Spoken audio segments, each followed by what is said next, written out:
बजाते रहो जब तक सांप ना आ जाए। भाई सांप ना आए तब तक बजाते रहो। जाइए जाइए। और देखिए कितना रिच कल्चर और ट्रेडिशन फॉलो कर रहे हैं, अभी तक बदले नहीं। देखिए किस जमाने से ये लोग। अगर आप पुरानी किताब उठा करके देखोगे तो हमारे लिए जो डिफाइन करते थे अंग्रेज कि हमारा देश स्नेक चार्मर्स का कंट्री है। जब वो अंग्रेज आए, सांप सपेरों का देश है, ये बात अंग्रेज लिखते थे अपनी किताबों में कि जो हमारे देश की पहचान बताते थे, स्नेक चार्मर्स की ये देश है, सांप सपेरों का। और ये तो ट्रेडिशन था इनका। लेकिन जब से सुप्रीम कोर्ट का फैसला आया, इनके सांप छीन लिए गए हैं। हालांकि कैमरे के सामने बोल रहा हूँ, पत्रकार साथियों के सामने बोल रहा हूँ, इन पे बहुत स्टॉक है अभी।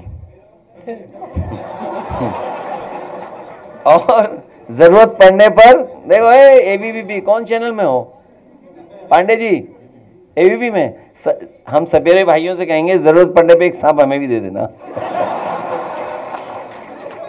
समझ गए? भाई हम पे कोई बजट तो है नहीं। तो एक बार क्या हुआ कि हम लोगों के ये जनेश्वर पार्क में बहुत सारे जब बनाना था तो सांप की शिकायत आ रही थी कि सांप बहुत निकल रहे हैं। मैं इन सपेरे लोगों को धन्यवाद देता हूं कि जिन्होंने सब सांप पकड़े और एक भी सांप को मारा नहीं सोचो, और सबको छोड़ दिया फिर हैं, कई हजार। अब बोलिए मत। तो उसमें जांच कराने के लिए आदेश हो गए, जांच कराने के लिए। आप लोग जानते होंगे, अखबारों में आई थी खबर कि जांच होगी, कि सपेरों को पैसा दिया गया, सांप पकड़े गए।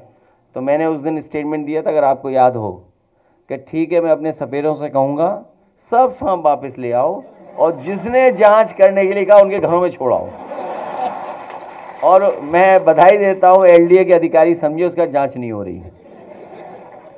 तो इन्होंने अच्छा काम भी किया है। और मैं इनको हर बार बोलता हूँ, फिर बोलता हूँ, जब समाजवादी सरकार बनेगी, जो मैं एक्सप्रेसवे के किनारे स्नेक चार्मर्स विलेज बना रहा था, जो नहीं बना पाया सरकार जाने के बाद, मैं इन सपेरों को और इनके तमाम परिवार के जो लोग जीवन यापन बहुत गरीबी में कर रहे हैं, इन्हें भरोसा दिलाते हैं पेंशन सुविधा और स्नेक चार्मर्स विलेज बना करके इनका जीवन स्तर बेहतर करेंगे।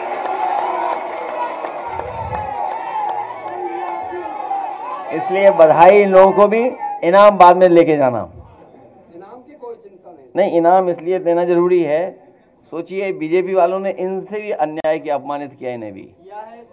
मुझे याद है हमारे लिए वोट दे रहे थे ये, एक बीजेपी के नेता है, इन्होंने मुझे नाम बता दिया है। एक बीजेपी का नेता है जिसने इनके साथ हाथापाई की, और उसने पुलिस ने एफआईआर नहीं लिखी चुनाव के समय पर। लेकिन हम भूले नहीं है ये बात। नहीं नहीं नहीं, वही बीजेपी का नेता इनसे माफी मांगेगा एक दिन आकर के। और एक हमारा, हालांकि ये समय नहीं उस चीज का, जब वो लड़के पकड़े गए और लोग विधानसभा में नाम लिया गया, वो लड़का आया है एक यादव, आइए, ये बेचारा चाय पी रहा था, पुलिस वालों ने इसे पकड़ा।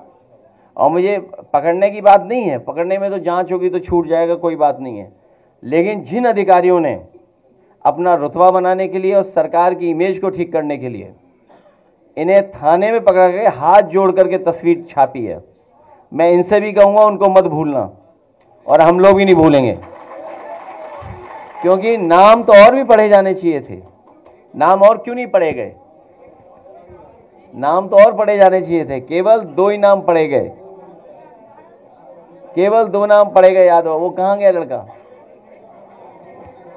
वो बेचारा अपने पिताजी का इलाज कराने के लिए बीमार था, अब तो छूट आया जेल से। लेकिन सोचिए ऐसी सरकार है, बताइए आप, जो अन्याय कर रही हो, अपमानित कर रही हो। इसलिए पत्रकार साथियों, आप भी लोकतंत्र बचाइए। आपको भी बहुत बहुत बधाई स्वतंत्रता दिवस की। और एक हमारे गायक हैं जो 2 दिन गाना गा सकते हैं।